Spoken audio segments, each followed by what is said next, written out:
Riccardo Brunello, lei che è consigliere della municipalità di Mestre, si è parlato di questi alberghi che nascono, infatti se uno oggi per esempio sono passato in via Torino, ho visto questi vicino alla stazione, questi alberghi, no, che stanno crescendo a vista d'occhio. Allora, in effetti Mestre diciamo che è una delle città dove raccoglie più turisti perché ovviamente essendo la parte low cost rispetto a Venezia,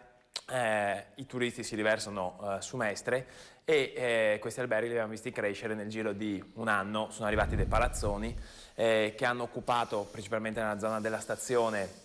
un'area che era in fortissimo degrado, ma sicuramente il livello qualitativo è molto basso, anche considerato il fatto che i prezzi di vendita delle camere sono bassissimi e quindi il turismo che arriva in città temo che sia di una qualità bassissima. Fortunatamente si stanno mettendo in atto alcuni interventi per riqualificare il centro,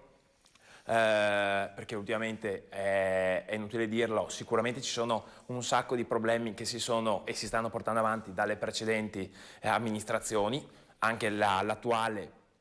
qualche cosa se la sta dimenticando per strada, però sicuramente qualcosa si sta facendo, sicuramente bisogna fare molto di più rispetto a quello a cui possiamo vedere tutti quanti camminando semplicemente nelle zone limitrofe del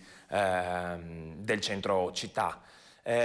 Secondo me abbiamo due problemi. Da una parte il riversamento di turisti in parte di bassa qualità, da una parte abbiamo anche un problema a Mestre di forte sovraffollamento all'interno di diverse unità abitative di più persone. Ci sono appartamenti dove risiedono all'interno comunità, chiamiamole così, di 15-20 persone e la polizia non riesce a far nulla, nel senso non ha gli strumenti per intervenire e quindi i problemi ci sono. Ecco,